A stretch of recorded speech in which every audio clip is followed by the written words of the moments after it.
in the parentheses, and then minus 9, all of that over 2 squared minus 16. I believe that's what it is, and that's what I'm going with. So even though I'm going to delete it, I want you to know that that's what I'm thinking about. So I'm deleting that right there, and I'm going to work the problem out with you. So what I have is 15. Every time we deal with problems when we're dealing with order of operations, we've got to do PEMDAS, parentheses first. 15 divided by 3 is 5, so that becomes a 5 minus 9 in the numerator. And in the denominator, we need to make sure we deal with the exponents because exponents will be next. So 2 squared is 4. So now I have 5 minus 9 over 4 minus 16. 5 minus 9 is a negative 4. 4 minus 16 is a negative 12. With that, I recognize that this is a fraction that can be reduced, so I'm going to reduce them. When I reduce a fraction, I divide the top and bottom by the same number, and it looks like I can divide the top and bottom by negative 4. 4 would be fine, but you can also do negative 4 to get rid of those negatives. So if I divide top and bottom by negative 4, I end up with 1 over 3. Your answer for number 4, still we're using PEMDAS, we're using order of operations. So what we need to do is do what's in the parentheses first. So I'm going to write everything over just as it is. 10 plus 4 squared divided by 8 plus 1 plus 3 squared in close parentheses. So if I'm looking at this parentheses, what I'm going to do is deal with that 3 squared first. When I deal with that 3 squared, the next thing I have to do, so when I deal with that 3 squared, let me do that first. Instead of having a 3 squared there, I end up with a 9, right? And then since I'm doing what's in parentheses, that whole thing, 1 plus 9, all of that becomes simply 10. So that would be my next step, to write a 10 here. Let me see if I can get rid of all of this stuff. There we go. All right, so then this, let's do that again. This becomes 10. So now I'm looking at this whole thing, and I got to figure out what to do first. Exponents first. So first I have 10 plus 16 divided by 8 plus 10. Again, order of operations. What comes first? Division. So 16 divided by 8 must be done first. So I have 10 plus, what's 16 divided by 8? 2 plus 10, and my final answer is 22. So that's my answer for this one here. This is starting to get a little bit messy, so I'm going to try to neaten it up. Okay, so I moved the answers over to the left side, and now we're going to work on number 5. Number 5 says the absolute value of negative 13 minus 20. We know that when we do absolute value, whatever's inside, after we simplify what's inside, we know the answer is positive. So this is really just 13 minus 20. Some people like to do this when you're subtracting. You're actually good at this. Keep, change. So we keep the 13, we change the minus sign to a plus sign, and then we change the next one. And then when I do that, I get negative 20 plus 13, which is a negative 7. When I add two numbers with different signs, I subtract and take the sign of the higher number. You have that sheet with you. You should use it, look it over, just to make sure you have all those rules down. This next problem, number 6, is not exactly the same. We have negative 13 minus 20, the absolute value of that. But first we need to do what's inside. And when we do what's inside, that's negative 13 minus 20, we end up getting, inside the parentheses, a negative 33. Because when I keep, change in here, keep this, change this, I end up adding a negative 13 plus a negative 20. And when I do that, I get a negative 33, but I'm taking the absolute value of that, so I get a positive 33. Let's take a look at this next one down here, number 7. So here we're evaluating an expression by doing substitution. We've got to substitute in for A, B, and C. And I think the best way to do this is literally to just rewrite the problem with the substituted in values. So that's 4 times 5 times 10. All of that is over 5 times 10 minus 4. Okay, so I substituted in these values into this equation, But I don't want to forget there's also this plus 1/3. So I'm going to concern myself with the first part, and then I'm going to add that other fraction to my answer. So I have 4 times 5 times 10, which gives me 200. And down here I need to do what's in the parentheses first. 10 minus 4 is equal to 6. 6 times 4 is 30. So when I finish this up, or if I reduce this, and I have to add 1/3 to it, when I reduce this, I can divide both top and bottom by 10, so I end up with 20 over 30. I'm sorry, 20 over 3 plus 30. So my final answer is 21 over 3, because I can add because the denominators are the same, right? I divided top and bottom by 10 to reduce this fraction, so in a sense I took 1 0 off the top and bottom. Had 20 over 3 plus 1 over 3 is equal to 21 over 3, which I hope you know is 7. All right, and I think that's good for this first part. We're going to look at the rest.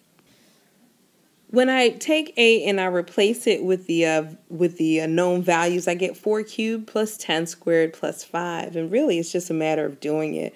So I'm going to take care of what I need to. 4 cubed means 4 times 4 times 4. And we know if we take our time and do that, we get 64. And then 10 squared. Then we have 10 squared is 100 plus 5. And then I get 169 as my final answer. And that's that. All right, so this guy we just talked about on the phone, but we can work on it together, and I'm going to just give you the answers. I'll try to write a larger matrix, and I'll just put the answers in there for you. Okay, I think that this is pretty good. And you can copy and see if you got the same answers. Since we talked a little bit about ordered pairs, I figured I'd probably give you just a couple of problems to do so. So let's go ahead and get started. A is right here, and so we see that when we name our ordered pairs, we're going to have 2 numbers. We're going to go out on the x-axis, see how far it is. Notice that this x-axis is counting by 2s. We're directly in the middle of 4 and 6, so this has to be 5. So we're at 5, 3, because we went up to positive 3.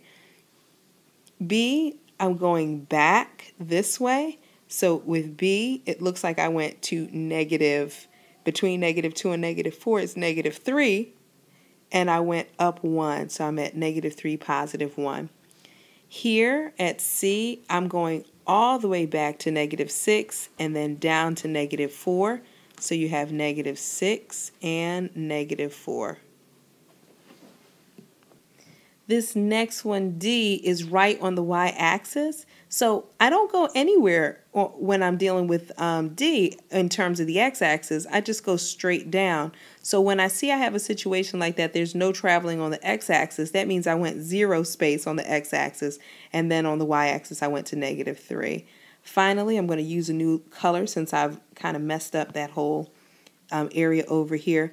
I'm going to go down. I'm going to go over to +4 on the x-axis, and then, am I missing a letter? I think I'm missing E. I can't find it. Anyway, I'm going to go down to F right there, and then so that tells me that my answer is +4, -5. If I somehow ruin this so I can't find E, my bad. Oh, I think E is at the origin or something. You might see it. E's at the origin, and the origin is 0, 0. I don't go anywhere. I just stay right there in the center, if I'm correct. All right, and finally G, which is on the x-axis. I go all the way out to, this looks terrible. I'm going to have to erase some of this. Let me see. I go all the way out to G, and when I see G, it's not quite on the number 5. It looks like it is, but it's not. I'm not number 5. I'm sorry. On the number 7, it's on the number 6.5. But it doesn't go up or down. It just stays on the x-axis. So that point is 6.50. So hopefully that was somehow helpful. And I hope that you got those right. Let's look at this final few problems. It says find a rule for each pattern. And so when I look at this, I see 1 goes to 3, then 3 goes to 4. 4 goes to 6, and 6 goes to 7. 7 goes to 9, 9 goes to 10, 10 goes to 12, and then the next number would be, can you guess it? Yeah, 13. Then the next number is 15. Then the next number is 16. Then the next number would be 18. So that kind of answers, if this pattern continues, will 17 be a part of it? The answer is, of course, no. The rule for the pattern would be to add 1, then add 2. And you were pretty good with patterns.